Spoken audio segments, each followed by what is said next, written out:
फिल्मी पर्दे पर गदर काटने वाले सनी देओल के बंगले पर बवाल क्यों मच गया?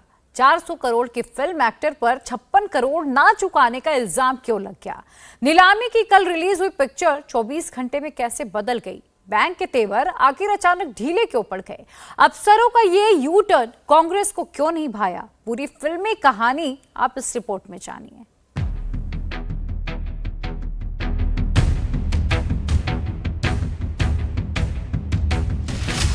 सनी का बंगला नहीं होगा नीलाम।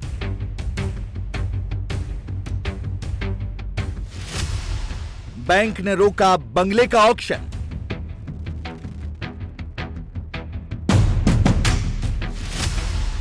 चौबीस घंटे में बैंक का यू टर्न।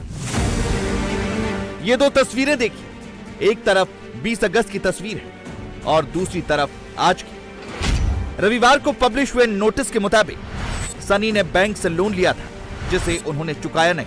लोन न चुका पाने पर 25 सितंबर को बंगले की नीलामी की तारीख भी दी गई थी। इस नोटिस में सनी के गारंटर के तौर पर पिता धर्मेंद्र और छोटे भाई विजय सिंह धर्मेंद्र देओल यानी बॉबी का नाम लिखा था।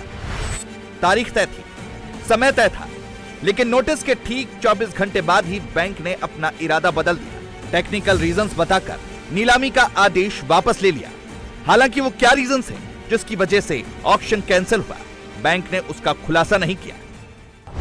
इश्तिहार के सार्वजनिक होने के बाद महज 24 घंटे के भीतर ही इस नोटिस को पीछे ले लिया गया और अब बैंक की तरफ से कहा गया है कि जो 19 तारीख को उन्होंने ई ऑक्शन का नोटिस जारी किया था उसे विड्रॉ कर लिया गया है कुछ तकनीकी वजहों के चलते। लेकिन ये तकनीकी वजह क्या है, इसे बैंक द्वारा अब तक साफ नहीं किया गया और यही वजह कि अब तमाम विपक्षी दल इस मुद्दे को उठा रहे हैं कि आखिर क्या वजह हुई कि भाजपा के एक सांसद को बंगले को नीलाम करने को लेकर एक नोटिस जारी किया गया था, उस नोटिस को विड्रॉ कर लिया गया। तो सवाल लगातार विपक्ष द्वारा पूछा जा रहा है, अब बैंक पर है कि वो बैंक आखिर साफ करे कि वो तकनीकी वजह क्या थी जिसके चलते उन्होंने इस नोटिस को महज 24 घंटे के भीतर ही विड्रॉ कर लिया।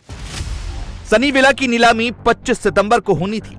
ऑक्शन के लिए बैंक की तरफ से प्रॉपर्टी की कीमत 51.43 करोड़ रखी गई थी। देओल्स की टीम ने रविवार को ऑक्शन नोटिस की खबर को कंफर्म भी किया था। हालांकि उनकी तरफ से कहा गया था कि नोटिस में मेंशन किया गया अमाउंट सही नहीं है। यह भी बताया गया कि सनी देओल 1-2 दिन में इसका भुगतान भी कर देंगे।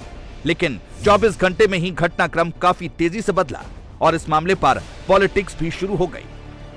सनी देओल एक्टर होने के साथ ही बीजेपी के सांसद भी हैं। सनी के बहाने कांग्रेस को बीजेपी को टारगेट करने का मौका मिल गया।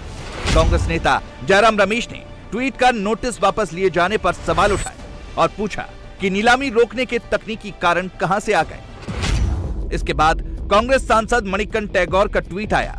उन्होंने प्रधानमंत्री मोदी के साथ सनी देओल की तस्वीर शेयर की और बैंक के यू टर्न को मोदी से जोड़ दिया।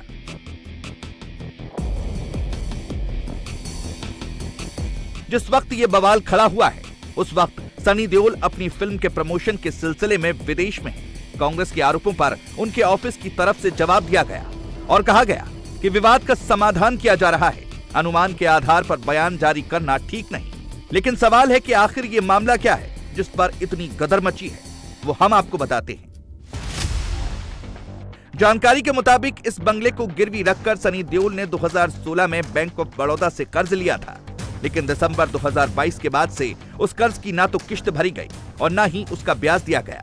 वही लोन ब्याज के साथ बढ़कर 56 करोड़ तक पहुंच गया। इसके बाद ही बैंक ने इस नीलामी के लिए अखबार में विज्ञापन दिया था। सनी देओल के जिस बंगले पर बवाल मचा है वो मुंबई के सबसे पॉश इलाकों में से एक जुहू में स्थित है। इस 5 मंजिला सनी विला में फिल्मों के प्रोडक्शन से लेकर स्क्रीनिंग तक का इंतजाम है। यहाँ मूवी थिएटर है, प्रोडक्शन रूम है, डबिंग स्टूडियो है। बंगले के अंदर स्विमिंग पूल भी है। हेलीकॉप्टर से लैंडिंग की भी सुविधा बंगले में है। इसके अलावा ऐशो आराम की सभी सुविधाएं भी मौजूद हैं। भाजपा सांसद सनी देओल का बंगला विवादों में है। सनी विला इस बंगले का नाम है। जुहू के समुद्र किनारे पर यह स्थित है। इस बंगलों की जो तस्वीर आप देख रहे हैं, इसकी अगर आपको जानकारी दें तो तकरीबन 50 साल पहले सदाबहार कलाकार धर्मेंद्र जो हैं, उनकी फिल्म प्रतिज्ञा का जो प्रोडक्शन है वो यहाँ पर हुआ था। इस बंगलों में जो देओल परिवार है वो रहता नहीं है, उनका दफ्तर है यहाँ पर। इस 5 मंजिला बंगलों की अगर स्ट्रक्चर की बात करें तो तकरीबन 600 स्क्वायर मीटर पूरी प्रॉपर्टी है और ये प्रॉपर्टी बहुत ज़्यादा पुरानी है। जुहू के समुद्री किनारे पर ये प्रॉपर्टी मौजूद है। अगर आप आसपास के इलाकों को देखें तो यहाँ पर तमाम जो बॉलीवुड के सितारे हैं, शिल्पा शेट्टी हो, श्रद्धा कपूर हो, गोविंदा हो, उनके घर यहाँ पर मौजूद हैं। सनी विला की नीलामी को लेकर शुरुआत में बैंक ने कहा था कि इस नोटिस को सिर्फ टेक्निकल इश्यूज के चलते वापस लिया जा रहा है। हालांकि बाद में बैंक ऑफ बड़ौदा ने एक स्टेटमेंट जारी करके बताया कि सनी देओल ने 20 अगस्त को बैंक के नोटिस के अनुसार बकाया राशि चुकाने के लिए बैंक से संपर्क किया था। इसके साथ ही बैंक ने यह भी बताया कि नोटिस में इस बात की सही जानकारी नहीं दी गई थी कि टोटल ड्यूज में से कितना अमाउंट वसूला जाना बाकी है। इसके साथ ही यहाँ पर बैंक पोजीशन सिंबॉलिक है। बैंक ने फिजिकल पोजीशन के लिए 1 अगस्त 2023 को चीफ मेट्रोपॉलिटन मजिस्ट्रेट को एक एप्लीकेशन दी थी, जो अभी परमिशन के लिए पेंडिंग है। इंडिया टीवी हर वक्त हर जगह डाउनलोड करने के लिए सर्च करें India TV news Google play store या ऐप स्टोर पर।